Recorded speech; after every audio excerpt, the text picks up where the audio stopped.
From crafting ice cream to running a full ICT services company, he considers his restless spirit as the driving force behind leading businesses Filipinos can be proud of, living up to his family's long history and legacy in public service.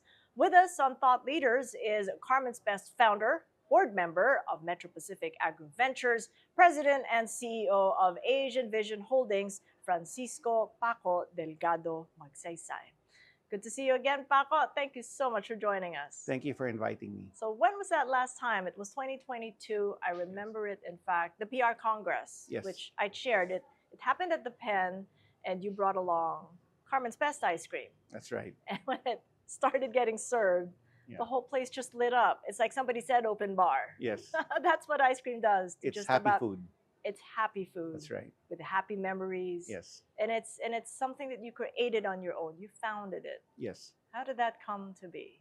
Well, it started in 2009 when I incorporated a company called Carmen's Best Dairy Products in the SEC. And we didn't know we were going to get into ice cream. That's why the company name is Carmen's Best Dairy Products. So you were thinking of milk, yogurts, cheeses, Yes. that sort? Just using the dairy from my dad's dairy farm. From Laguna Creamery. Laguna Creamery. Yes. Right. So that was the inspiration and the idea behind the company. Just really helping my father with fresh milk. And it was about 2 years after we incorporated that I started working on ice cream and decided that we're just making ice cream. We're not making anything else. This is the only thing we're going to sell. Was that before or after he ran for the Senate seat? Because he started to give that away to you. The former Senator Jun Magsaysay is your dad. Yes. Well, he first ran for the Senate in 1995, actually. And he ran for re-election in 2001 after 6 years. It's a 6-year term for a senator. Then he ended his term in 2007. The farm came about in 2008, latter part of 2008 to 2009. And that's when I incorporated my own company with my father as being one of the shareholders and other partners. And that was Carmen's Best Dairy Products. So it was, a year or two after his last year in the Senate. And then when we launched in 2011, that was a good 5 years after, 4 years after 2007 when he was last a senator. So he had a good landing there from being a politician and going back into business because of ice cream. Well, if you remember, he was quite active in the Agriculture Committee in his last few years of the Senate. And if you recall the fertilizer fund scam and all that, he was quite busy with that. And that's what exposed him to the agriculture sector of the country. And he saw that dairy was the second highest or second largest product that's imported after rice. So without doing any study, he said, I'm putting up a dairy farm. And I'm like, what? You're putting up a dairy farm? We're in cable TV and broadband internet at that time. So the big shift was quite surprising for me. And initially, I didn't want to be active in that business, the dairy business. What did you want to be active with? Well, what I was doing, which was the cable TV. I mean, familiarity, and it was something I was doing for the last several years. And one day he came into my office and he said, I need your help selling the milk because we're throwing away a lot of milk. We're not able to sell it fast enough and it gets spoiled. So I said, okay, well, the fact that he came to me, I said, I feel obligated to help him out. No? So I had a trip to a resort in Palawan that weekend, which was scheduled several months before. And lo and behold, they started ordering our milk. And, it was such an exclusive resort that I was thinking to myself, if this group is ordering our milk, I can do something special with this. That was really my thought process. That's why when I checked the date of the day that I registered with the SEC for that Carmen's Best Dairy Products, it was a few weeks after I came back from that resort vacation. So sometimes it's good to spend a little more money and do these expensive vacations, and you get inspired to come up with a company. The Yeah, returns will come. You yeah, just don't know much when. bigger. What's your favorite flavor? um, well, I get that question a lot. It really depends how I feel, but there's maybe about 5 or 7 flavors I would like to test whenever they were making the manufacturing the ice cream, because we started from our kitchen. So for several years we were making the ice cream in our kitchen, and it would be the malted milk, pistachio when it came out. We had a flavor called cereal milk, which we don't make anymore. I also like the hokey pokey and the brown butter almond brittle. So those are the flavors that I would sort of, and now the dark chocolate. So the dark Right, that's chocolate. my favorite. I was Yeah, just going to get to yeah, that, and the Pope's favorite happens to be in at least three of what you just mentioned. yes, yeah. Those are the flavors that you boarded onto that Philippine Airlines flight In in 2016, 2015. yeah, 2015, yeah. Did you So finally figure out what he ate, or yeah, if he consumed any at all? from what I recall, the Inquirer covered that, um, him eating the ice cream, and if I'm not mistaken, it's the malted milk and the brown butter almond brittle. So when he ate that, there was an article from a publication in the Vatican called Aletheia, and they asked the last 3 popes what were their their favorite ice cream, and lo and behold, Pope Francis said it was Carmen's best from the Wow, Philippines. So they did. I was quite shocked and happy about that. Yeah, And we're very pleased because you carry the Philippine flag with that. It is yes, a Philippine product. that's right. I wanted to get to try it again, and this interview gave me an excuse to give it a go Yeah. and get a pint of my favorite dark chocolate. Okay. And it's pretty similar to what I tried Yeah. before the logo and the color of the packaging Change. changed Yes. from blue to white. Yeah. It's still rich and creamy. Yes. What did it take to retain this quality, even as you'd already sold 51% of the business to Metro Pacific Agro Ventures? Well, I think that was one of my concerns when we first met with Sir MVP. And I said, Sir, we need to maintain the quality because people know us for this type of product, very, very rich, very dense. It's actually a high fat product, It is. which gives it a lot How of many taste. calories for a pint? Oh, it depends what flavor. We haven't really checked what the calorie count is per serving, but there's 4 servings per pint, because one pint, it's American. They use ounces. It's 16 ounces, roughly about 480 grams. But one serving is about 4 ounces, or about 120 grams per serving.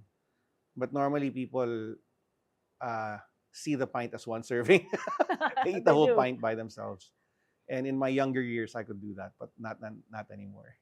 So your fear was that the quality might not be maintained. Yes. But 2 years later, because that purchase happened in 2022, Yes. how would you assess what's happened since? Well, they've maintained it, and I think they realize how important it is to keep your current customer base happy, and of course expand from that. No? And they've been doing quite a good job with expanding the business from serving it in a lot of their events, their conferences, their meetings, and also even the staff. I mean, there's I think close to 40,000 Metro Pacific employees in Metro Manila, if I'm not mistaken. So that alone is a huge base, no. So also gave us a lot of credibility in the market when a company like Metro Pacific bought into us. So it gave us a lot of credibility, and people sort of took notice. Like, what is this Carmen's Best? And we're being sold now in SM, which I didn't think I could sell in SM before. Why not? I felt that maybe it wasn't ready to carry a very premium type of product.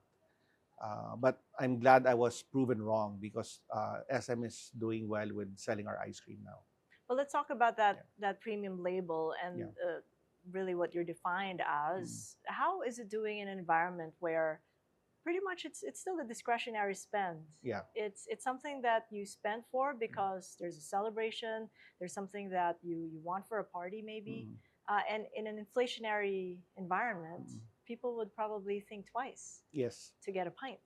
Yes. Well, um, our original tagline was pure indulgence, and it was very upmarket how we uh, presented the ice cream to the market. And when Metro Pacific came in, of course, they wanted to have a bigger customer base, and they wanted to, of course, increase the sales. So they had to sort of shy away a little bit from the very upmarket look and feel. Um, so they stopped using the tagline of pure indulgence and used a more common, or how you say, acceptable to the market type of tagline. Um, the fact that they're also selling a lot more than when I was handling it, it's a testament that they're doing a good job with growing the brand and the business. Your view and insights, now being part of a conglomerate and Mm. being part of the board, you do see it from a different perspective. Mm. You having been or still are an Mm. entrepreneur, you've started this company and you've seen it grow. What sort of insights can you share Yeah. to those who are in the same path and Yeah. probably also want to sell at some point? Yeah. Well, I think there's a quote. I can't remember who the person said it, but the quote goes like this: "What got you here will not take you there." Right. So if I was able to bring Carmen's best to a certain level, for me to hit that second wave or the second increase of sales or growth, it would not have been me not to do it, because my vision was to bring it to a certain level. And with a new management team, with the background of Metro Pacific and their exposure and their connections, it brings a totally new facet to the business, and it's what will bring us to the next level. So as they say, the greatest candle makers never knew what the light bulb was. They just saw making a better candle, right? They never imagined a light bulb. So it was the light bulb guys who came in and that showed the way for electricity and so on. So I think I'm the candle maker with starting the business, being very artisanal and very purposely driven in making it a certain way. And new management comes in, they bring in a whole facet of different management and background, connections with other companies from other countries who might know other techniques and whatnot. So it's just a different ball game now with what's happening in Carmen's Best, and I'm very happy for the people who stayed in the business, who stayed in the company, because they retained 99% of our people. Some people left; they left for abroad or what, but they didn't leave because they were replaced by other Metro Pacific people. An entrepreneur who wishes to sell something really has to know his or her product. Yes. And when that point of, they it would be best to sell the product or service than do so for the better Yeah. of Yeah. for everyone. So it's that Yeah. self-awareness, pretty Yes. important. Yeah. Could you tell us the backstory as to how it Yeah. happened? I mean, who approached who? Okay. Um, Actually, that was not even in the plan. We were not even thinking of selling any part of the business or even selling at any point. It was after the pandemic. During the pandemic was difficult. We were thinking of closing the business. Our accounts, which were airlines, hospitality, restaurants, coffee shops, were all shut down because of the pandemic. And we were just doing maybe 20% of our total sales, of the normal sales. But we were still paying our staff, their full salary. And this went on for several months. And I remember calling our owners, and I said, we're pulling money out of our pockets, and we don't know how long this pandemic's gonna last. And I don't think we can keep this up for another, several months. And my dad came in and said, you know what, we still have to milk the cows. And in milking the cows, I don't want to throw away the milk. So he said, just keep it running. I'll help you with the salaries of the staff. And it turned out to be a great thing, because this was the funeral of President Aquino. we were in Sukat where they had the burial. So I was there with my dad because my dad's a Liberal Party um, senator, and in the crowd, Sir Babe Singson, he tapped my shoulder, said, "Paco, Sir MVP would like to possibly invest in your business," and I'm like, "Did I just hear you right? What did you say?" So I've known Sir Babes from previous meetings the last several years. So I knew him. My father knew him. So we scheduled a meeting with Sir MVP in the Makati office. And I really remember we were wearing masks. We had face mask and then the shield. And then Sir MVP comes in when wearing nothing. Hi, Paco. How are you? Like, Sir, don't you need a mask? But yeah, it was the familiarity helped a lot, and I knew that he knows my dad also from the past. So it was not like a stranger meeting us. So it was a pleasant negotiation, and in the end, I think we were able to finish the deal in within 1 year naman. Yeah, because they had to do a due diligence, and yeah. So What's it like not being boss right now? Not really having the final say. yeah, You'd have to turn to somebody now to yeah, say, what do you think? yeah. Actually, I'm not part of the management team of Carmen's Best, so they're the ones running it full time, and like any um, two groups coming together, or like any marriage, it's never going to be perfect. But if in at the end of the day you're after the same goal, and that's to grow the business, as much as you can, and that's what I'm looking at, and that's where what they're looking at. Then if you have a common goal, then everything's going to be okay. And yeah, so far it's been doing quite well naman, and I'm able to concentrate on our other business, which is the cable TV, and I feel that I have to. It's my role to help my dad also, to help him grow the business. Go back to the roots because he Yes. is known to be the father of cable TV. Yes. And we'll get to that. I just wanted to know what your kids said about the deal or what they thought about the deal if you told them about it before it happened, especially Carmen, That's right. because she's the only daughter. Yes. Yes. And you named her after your ice cream brand. That's right. Do they have any strong feelings against? Actually, my or lola for on my mother's the side deal? is Carmencita Chuidian Delgado. So my lola is Carmencita Delgado. So I named her after my lola. Mm. And then Carmen, I got her name for the ice cream. But of course, when I named Carmen, I had no idea about this business. But I remember we were having breakfast one morning, maybe about 6 to 9 months after I incorporated the company. And I said, "Oh, by the way, I incorporated the company and I used your name." And she's like, "Why did you do that?" I said, "Wala lang. I just wanted to use your name." Nagalit? There was no scientific background or any market study. There was nothing of that nature, no?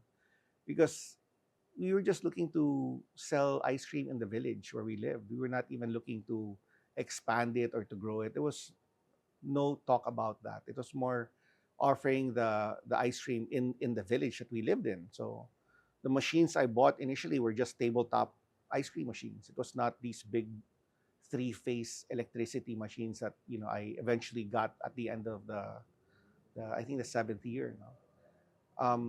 So I told them naman about it. They were updated with what was happening, and they just said it was really up to me what I wanted to do with it. My father was sort of against it because he said, that's your platform. People know you for that. And I said, well, Dad, I mean, if we're gonna sell and it's gonna be to Sir MVP, I mean, he's also helped my dad in the past, So I said I'd rather work with somebody like them than a total stranger. So yeah, everything turned out naman well.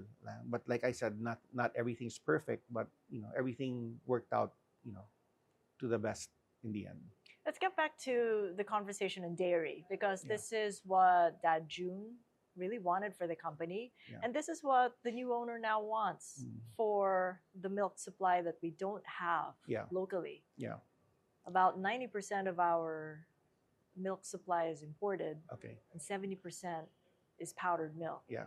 Of course, we'd love fresh milk, Yes. but are we anywhere near that after this deal?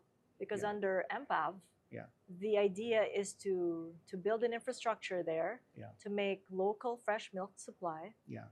yogurts and cheeses included, available Yeah. and at the price that everybody can afford Yeah. in the Philippines. Well, um, actually, we import more than 99% of the total dairy in the Philippines. And that's primarily because we don't have so many dairy farms in the country. Because the farms don't get government support the same way other countries will get government support from for their farms. I think in Japan, even for fattening of cattle for meat, so you can buy Japanese cows for Kobe beef. The government supports these farmers, and also for the milk that you buy in Hokkaido and so on. These are supported by the government. Unfortunately, in the Philippines, it's not the same situation. So it becomes more challenging and more expensive for people to get into dairy farming as a business. That's why, if you recall, in the 70s, Magnolia had a dairy farm, no? But eventually they shut down because, with the climate here, the temperature, and the fresh milk needing refrigeration, it makes it extremely expensive to have cold chain for fresh milk, and then you also have the short shelf life. So there's a lot of challenges to fresh milk compared to a UHT product, which does not even need refrigeration. So a country like the Philippines, that is a tropical country, mahirap talaga yung fresh milk dito. So I'm not sure how viable it is to even think of having 5% of the dairy locally sourced and having fresh milk offered to the public, because the public also don't understand what fresh milk is. Diba? So we were doing a lot of informing the public about why our milk tastes that way, why it's priced that way, why it has to be refrigerated. The same time with our ice cream. Why is it priced that way? Why does it uh, taste that way? How do we make it? So there was a lot of explaining of what fresh milk was, or why Carmen's Best was very different from other locally produced ice cream. But you managed. I mean, before the sale, you were Yes. able to at least increase yields Yes. and go beyond Yeah. traditional farming. Yeah. So there's some learning there, I think, that Yes. we have to know from you. Yeah. What did it take to make Laguna Creamery as stable as it had been, Yeah. that it didn't have to shut Yeah. and continue its life post-pandemic? Yeah. Well, for the milk part, that was my dad's group who was handling it. I was just handling the ice cream, and I'm glad because just with the ice cream alone, I had my hands full already. And whenever you start a business and you don't know how sales are going to be, you can't really hire a lot of people to help you. So I was take on the role for I was producing ice cream, I was flavor developing ice cream, I was delivering the ice cream, I was opening accounts, I was doing everything. And I had a few people from our office help us on a part-time basis, whether it was a bookkeeper or my assistant helping me with scheduling and what have you. So I think the early stages of a business, and you don't have a lot of capital to burn, you will take on a lot of roles. So your first hire should be a person who can help you out the most. So our first hire, which was 3 years after, was a food tech, because I was already concerned about the quality of our product, that it was consistent. Our volumes were going up, and I needed a food tech to make sure that our ice cream was consistent, from one flavor to the other. It had its own distinct taste. So I didn't want to go through school to be a food tech. I didn't have time. I did take an ice cream course in Penn State, which is where Ben and Jerry studied, and that was just a 1 week course. But in that 1 week, I was able to tweak the recipe for it to be what it is today. So, it's also good to spend for, upping your learning in, some parts of the business that you feel that you can help out in. Because I'm not a chef, or I'm not a culinary trained pastry chef or not. So I'm cable TV operator, right? So I get into food manufacturing. So when I talk to chefs or people in the food business, I couldn't really understand a lot of the terminology or the things they're saying. So by taking the ice cream course, I could talk about anything with regards to ice cream. And that was a product I was really selling, was the ice cream. Given that Yeah. you're happy with how it's turned out so far in the past two Yeah. years, do you think that there much more can be done at this stage, and what are those needed steps to create that ecosystem, to create a better milk supply for the whole country? Yeah. Well, I think also the fact that, we have so many separate islands. Logistically, it's hard to transport the milk. No. Um, Another issue is uh, the pasteurization of the milk. So we pasteurize the milk for fresh milk, meaning it only lasts for 7 days to 2 weeks because of the pasteurization temperature is not very high. Uh, there's another type of pasteurization called extended shelf life, ESL, and that is what they use in the US. So when you look at the milk in the US, it's normally 3 weeks, 3 to 4 weeks in Safeway and Kroger in the groceries, and that's ESL. So it's a higher temperature, and it makes the product last a little bit longer. And then the last one is UHT, ultra high temperature. So UHT is the highest temperature or the hottest temperature, and you don't even need refrigeration for that. So if it's UHT, that's normally what's distributed in third world countries that have lack of cold chain, that have normally warmer climates. So UHT is okay for countries like that. So kung sa UHT, it's okay to think of it, to have more distribution. But as fresh milk, it's going to be quite challenging. Maybe for the key cities lang, the main cities in the Philippines. That then is an opportunity for That's potential right. More maybe growth. Yeah. investors for growth, maybe in Yes. cold chain, in the That's cold right. chain business, Yeah. to create the supply chain, the Yes. logistics needed Yeah. to embolden our milk supply, Yeah. and fresh milk supply at that. Yes. In terms of cable TV, I know that Yes. you're back now. You said that you Yeah. came back to cable TV, Yes. but then that's technology. That's up my space, Yeah. and the turnover of technology is really quick. So Yes. you came into an ecosystem, came back to an ecosystem Yeah. where people aren't talking about cable TV anymore. Yes. Yeah. They're talking about full Streaming and yeah. ICT service Yes. That's provider right. sort of a setup. And Yeah. you're right, streaming big Yeah. time. Yeah. So there's a lot of Yeah. relearning again. Yes. So when I left the business, I started Carmen's Best in 2011, but it was only in 2013 that I asked my father if I could take it on full time. So I was still doing both between 2011 and 2013. So I'd work during the day and then I'd work on the ice cream when I So get home from cable work. guy by day, ice cream guy by That was night. my that was my sideline. They call it a Okay. sideline, right? And when I saw that it was growing, that's when I decided to take it on full time.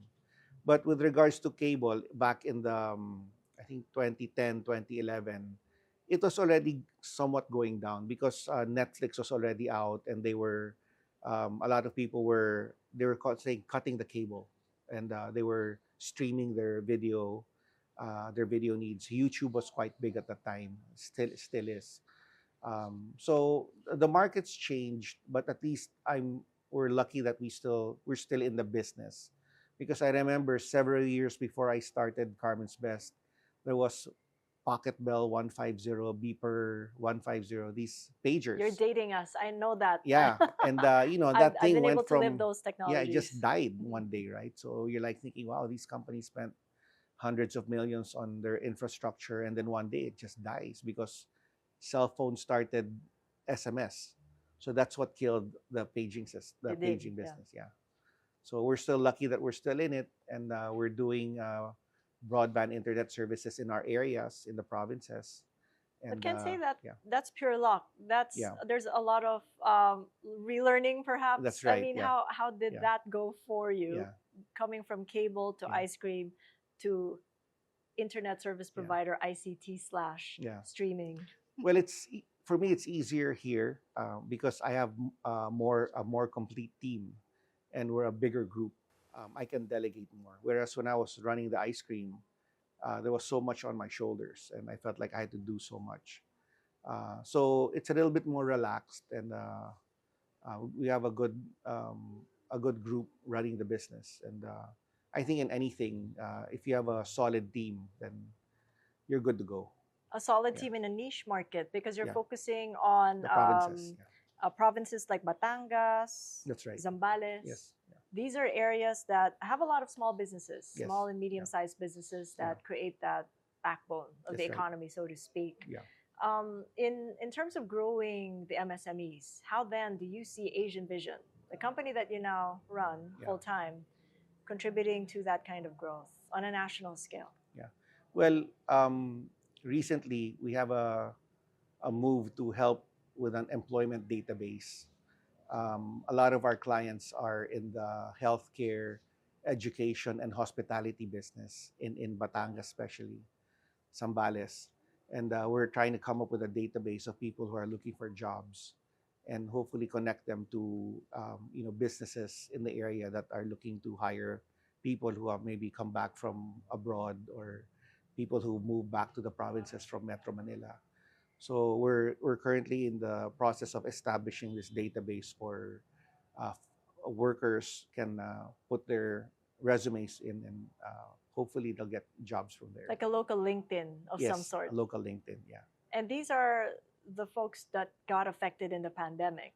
Yes, pandemic, and also people who moved back from other countries, mga OFWs. Yeah. So how are you seeing Asian Vision come together then? Because it's sort of a slash kind of company right now with technologies changing. It's Yeah. cable TV, Yeah. it's ICT. You're also Yeah. going into cloud right now That's and right. data storage. Yeah. There have been some changes with the cloud, though, because of the government regulations saying that information in the Philippines should stay in the Philippines, not be housed in other countries. So companies like AWS, Google, who had their servers in other countries, are looking to locate more here because of that government initiative to have the data also in the Philippines. For us naman, we're working with the ICT groups, trying to find out if we can hire more people because we're expanding our business. So, we're not a big business like, PLDT or Globe or Converge. So, we have our own way of growing also. But you do enable the small businesses to grow and scale up, especially when they're at an inflection point where they need probably cloud storage for Yes. data. Yes. You can provide that. Yes, and that's we can where connect you come them. in, Yeah, that's right. connect them, and Yeah. grow them. That's right. There must be some parallels here. I mean, just one moment ago we were talking about ice cream flavors, and now we're talking about something we cannot eat but we can enjoy Yes. as its connectivity. Yeah. What parallels do you draw from connectivity to ice cream that probably says a lot about your desire to create businesses that Filipinos can be proud of?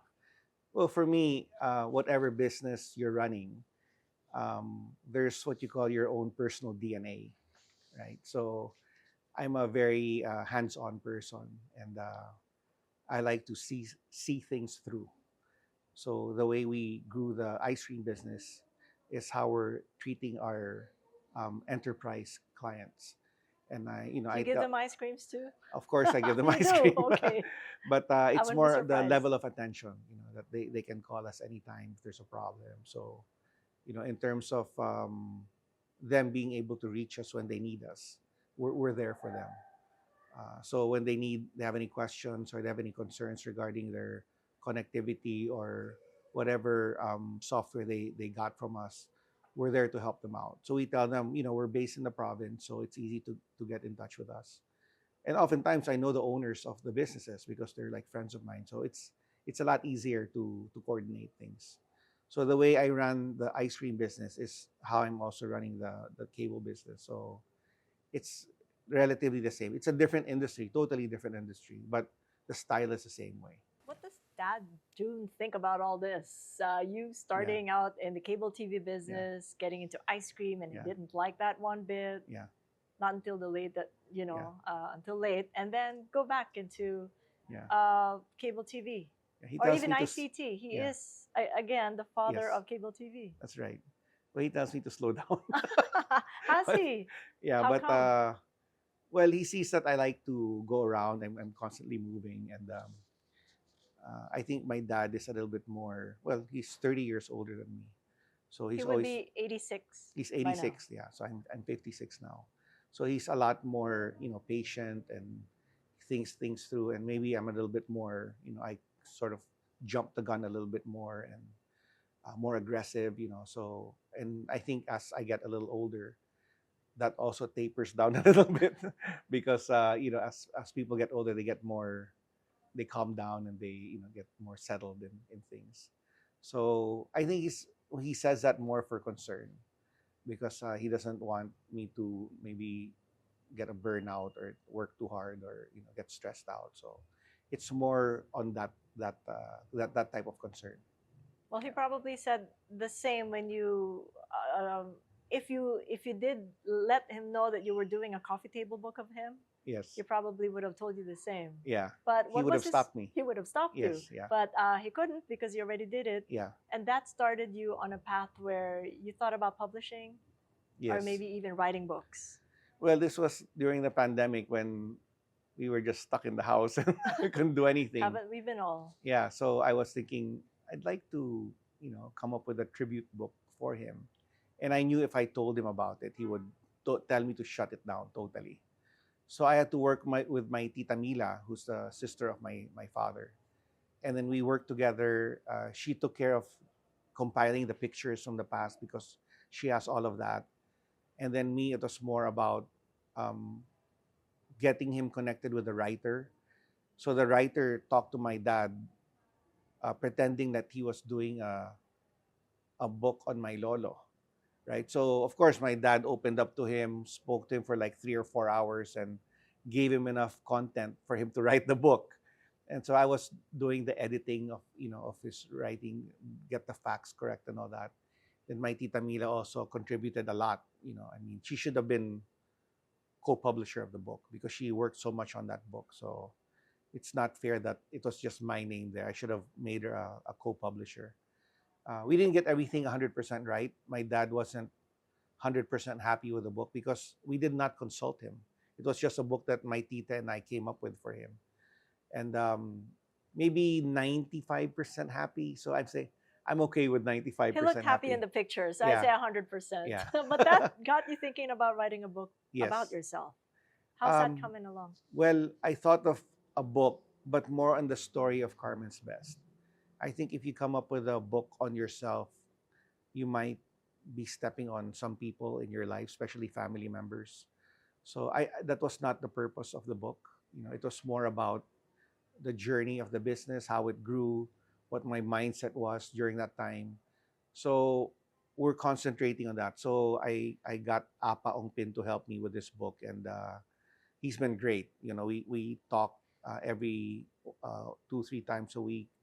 He turns on the Zoom and turns on the AI, and our 2-hour conversation is summarized in 10 minutes. Wow. So he sends me a summary, and it's 75%, 80% accurate.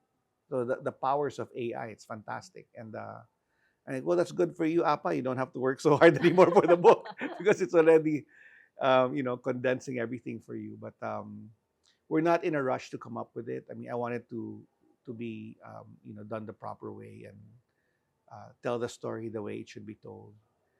So also we got Neil Oshima to help us choose the pictures because he was the guy doing our desk calendars for several years, and he really has an eye for art. So I'm giving him all my pictures of Carmen's best, and he's going to be the one choosing the pictures for the book. So yeah, so it's going to be a special book. For sure it will. Yeah. Have you That's ever right. thought about including in that book, or maybe even writing a separate book about your journey as a cancer survivor? I've not thought about it that way, but I'm open naman. But I never really talked about my cancer because I felt that it was a very private thing, and well, I went through it and I realized that parang I was willing to go quietly.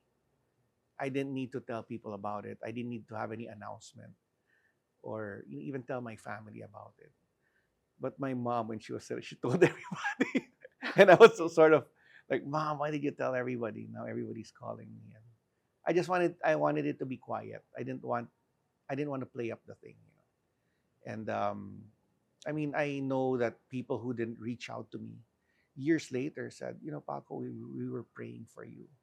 So sometimes you think that people aren't visiting you or not seeing you, thinking that they don't care, but actually they were doing things for you, you know. So it gives you a different perspective, but it really changed how I viewed my life when I was diagnosed with that. And you sort of have to surrender yourself and just accept things because it's totally out of your control. I mean, you can do so much treatment and surgery, checkups, whatever, but at the end of the day, if you're not accepting it and you have a lot of anger and resentment in you, that's not a good thing for you.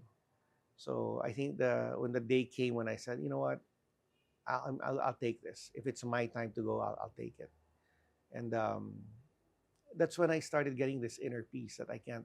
It's hard to explain. Yeah. So turned out to be a good thing. It has. Yeah, You've yeah. been in remission for nearly a decade Yes, right yeah. now. 2015. How has it 2015. Yeah. changed the way you relate with people Yeah. and how you view life in Yeah. general? Having been given this Second chance. Yeah. opportunity, yeah. Yeah. I think it makes you more patient. You know, makes you more understanding. It makes you sort of give the benefit of the doubt more with people. You're definitely more generous when you leave a tip. And I think for me, the quality of life got so much better after, you know, going through that because you sort of take out the fluff in your life, you know, and, you know, this desire to please everybody or to, you know, say yes to everybody. It's thrown out of the door. So you just do things um, that you feel you want to work on, that you people that you want to be with, things that you want to be connected with or to be busy with. So it's like a sifting process of getting the unnecessary out of your life. Yeah. If the Gen Zs and the millennials ask you how to get to the core values that you so much give attention to, the values of honesty, integrity, and hard work, Yes. these are the core values that Dad June taught you. Yes. How can they get started if they were Yeah. to practice this today? Well, this was drilled into our heads even when we were kids. He always talked about, you know, the integrity, honesty, and hard work. And, you know, whether it's in the house or in school or at work, you know, your reputation precedes you. So he said, no amount of money can clean your name if, you know, you do bad things in government. You know, so he talked about my lolo, and you know, up to this day, he has a very clean name. So I think I never forgot that. So for me, that's the first and most important thing is to keep your integrity in dealing with people and especially at work. You know, it sort of follows you. So people like to deal with you more or they trust you more. Um, so with hard work, I mean, it's just effort. You know, I mean, the fact that you're alive, you're not sick, you're not injured, and you can get up. You know, so I tell my kids that be grateful for the things that you have, and always give your 110%. Because if you fail at something and you did give your 110%, you'll keep on wondering if you would have succeeded if you gave 110%. So you might as well do 110% when you're doing it, you know. So I think my kids naman are following that, and I'm glad. Children kasi they follow what they see, not what they hear. So if I'm living my life a certain way, most likely they will follow me to the life that I live. But if I'm coming home drunk at 2, 3 in the morning, you know, every weekend, then that's what they'll be doing too. They'll be coming home drunk 2 or 3 in the morning on weekends. But it's important, lalo na when the kids are young, that you set the example and you set the bar high. Same thing with my daughter. I showed her a lot of attention and affection. So when she started dating, you know, she didn't fall for the first guy who showed her attention because she was used to getting attention from me. And, you know, it had to be something more than that. So, you know, these are things that when I was growing up, it was entering my head like, oh, I have to do this, I have to do that when I have kids. And I'm fortunate that I was able to live through that.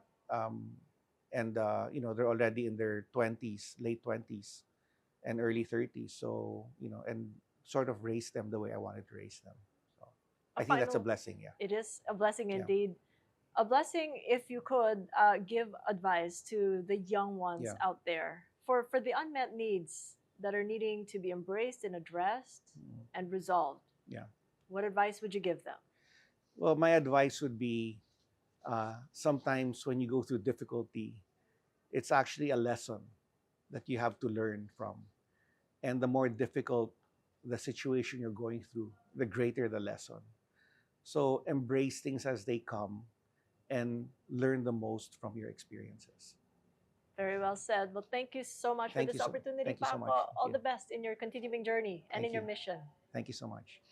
And catch us again next Thursday at 9 p.m. Philippine Standard Time on One News. You can also check out the long conversation on YouTube, Spotify, Apple Podcasts, and Google Podcasts. And if you haven't done so, like or follow my social media pages. This is Cathy Yang and Thought Leaders.